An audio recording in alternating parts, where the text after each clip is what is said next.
Hello everyone, this is Tahmid. আজকে কথা বলবো আইএলটিএস ভালো থাকার পরও অথবা রেজাল্ট ভালো থাকার পরও কেন আপনার ফাইল অস্ট্রেলিয়াতে রিজেক্ট হয়। অনেকের আইএলটিএস অথবা পিটি স্কোর রিকোয়ার্ড স্কোর থেকে অনেক বেশি থাকে। Let's say for bachelor you need 6 overall and each band, but আপনার 7 আছে each band and overall, still আপনার ফাইল রিফিউজ হতেও পারে। এডিশনালি আপনার রেজাল্টও খুব ভালো, ইটস অ্যাবভ 90% or 95%, স্টিল আপনার ফাইলটা রিজেক্ট হতে পারে। The hard truth is IELTS এবং রেজাল্ট ভালো হলেই যে আপনার ভিসা হবে এমন না। রিকোয়ার্ড আইএলস এবং ভালো রেজাল্ট আপনার প্রোফাইলকে এলিজিবল করে তোলে অস্ট্রেলিয়াতে অ্যাপ্লাই করার জন্য, but it doesn't guarantee you the Australian student visa.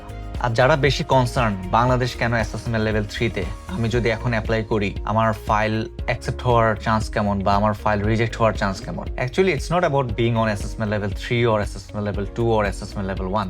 Assessment level 1-এ থাকা অবস্থায়ও যে খুব ভালো ভিসা হয়েছে তাও না, বরং বাংলাদেশ যখন অ্যাসেসমেন্ট লেভেল 2-তে ছিল সেটা ছিল সব থেকে বেস্ট। এটা আমার পার্সোনাল ওপিনিয়ন, কারণ সেই সময় যে পরিমাণ ভিসা গ্র্যান্ট হয়েছে বাংলাদেশ থেকে অ্যাসেসমেন্ট লেভেল 1-এও সেই পরিমাণ ভিসা গ্র্যান্ট হয় নাই। আর যারা চিন্তা করছেন যে আইএলটিএস পিটি ভালো আছে, রিকোয়ার্ড স্কোর ভালো আছে, তাদের মতো স্টুডেন্টের ফাইল রিজেকশন হচ্ছে। এবার ধরেন যেসব স্টুডেন্টের স্টাডি গ্যাপ আছে বা আইএলটিএস খুব একটা ভালো না, রেজাল্টও খুব একটা ভালো না, দেন আপনার স্টাডি গ্যাপ আছে, তাদের ভিসা হওয়ার রিস্কটা এবার কতটুকু আপনি নিজেই চিন্তা করেন। কারণ অ্যাডমিশন টিম হচ্ছে আপনার ফাইলটাকে হলিস্টিক ওয়েতে দেখবে। They want to understand the story of your life and most importantly আপনার স্টেটমেন্ট অফ পারপাস। এই একটা এসওপি আপনার অনেক কিছু চেঞ্জ করে দিতে পারে। আপনার ডকুমেন্টসগুলো যদি প্রপার হয়, এসওপিটা যদি স্ট্রং হয়, at least there is a 95% chance যে আপনার ফাইলটা অ্যাকসেপ্ট হবে। অ্যান্ড নেক্সট স্টেপ হচ্ছে আপনার জেনুইন স্টুডেন্ট টেস্ট বা জিএস। অনেক স্টুডেন্ট আছে বা বাংলাদেশে অনেক ফ্রিল্যান্সিং এজেন্সি আছে যারা নাকি স্টুডেন্টের জন্য এসওপি লিখে দেয় এবং সেটার বিনিময়ে টাকা নেয়। আপনি নিজে স্টুডেন্ট হয়ে চিন্তা করেন, আপনি আপনার লাইফের স্টোরি যদি নিজে না জানেন বা নিজে সেটা লিখতে না পারেন, 2-3 পেজ বা 1 পেজ যেটাই হোক, এবং আপনার ফিউচার প্ল্যান বা অস্ট্রেলিয়াতে যাওয়ার পরে বা সেখান থেকে ব্যাক করার পরে আপনার ক্যারিয়ার প্ল্যান কি, এই জিনিসটা লেখার জন্য যদি আপনার এজেন্সিকে হায়ার করতে হয় অথবা টাকার বিনিময়ে আপনার এসওপিটা লিখে দিতে হয় অন্য কাউকে, দেন ভাই আসলে আপনার অনেস্টলি স্পিকিং অস্ট্রেলিয়া আপনার জন্য না। অস্ট্রেলিয়া কেন, কোনো কান্ট্রি আপনার জন্য না। You better stay in Bangladesh. কারণ একটা এসওপি যে লিখতে পারে না বা লেখার ক্যাপাবিলিটি নাই বা অলসতামি করে লেখে না, যার কারণে ফাইলটা আপনার মিসম্যাচ হয় মোস্ট অফ দ্য কেসেস। কারণ আপনার এসওপি বলছে একটা, আপনার ফাইন্যান্সিয়াল ডকুমেন্টস একটা,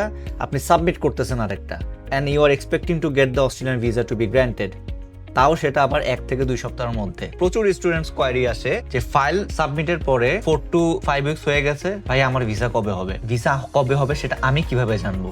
দেয়ার is a definitely time limitation. আপনি অস্ট্রেলিয়ান ইমিগ্রেশন ওয়েবসাইট চেক করেন, অস্ট্রেলিয়ার visa how you expect to get it granted within like couple of weeks, not that easy. এইসব কোশ্চেনগুলো আপনাদের মধ্যে আসে যে ইম্যাচুরিটি থেকে, সেটা না। এটা কোশ্চেনটা আসে আমি বলবো কারণ হচ্ছে আপনারা নিজেরাই বিলিভ করেন না যে আপনারা অস্ট্রেলিয়া বা অ্যাব্রোডে অ্যাপ্লাই করছেন। আপনি যদি ওই মাইন্ডসেটটা থাকে আপনার, তাহলে you should go through the rules, you should understand how a profile is assessed, how the admission team looks after your file, visa কিভাবে কাজ করে, একটা কেস অফিসারের দৃষ্টিকোণ থেকে আপনার ফাইলটা কিভাবে অ্যাসেস হতে পারে, বা ভিসা হওয়ার জন্য আমাকে কতদিন ওয়েট করতে হতে পারে। আপনার এই জিনিসগুলো আপনার মাথায় অটোমেটিক্যালি চলে আসা উচিত। সো আবারও বলছি, ভালো English score in IELTS or PT and আপনার একটা ভালো সিজিপিএ আপনার প্রোফাইলকে এলিজিবল করে অস্ট্রেলিয়া অ্যাপ্লাই করার জন্য, বাট এটা আপনার কোনো ভিসা গ্যারান্টি না। অ্যান্ড আরেকটা জিনিস, রিজেকশন মানে আপনার পোটেনশিয়াল নাই, এই জিনিসটা কখনোই ভাববেন না। কারণ অনেক সময় wrong strategy, poor presentation and lack of guidance, এই 3টা কারণেও ভালো প্রোফাইলও রিজেক্ট হতে পারে। And that's Y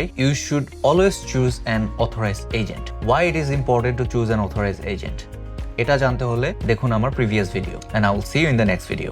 thank you.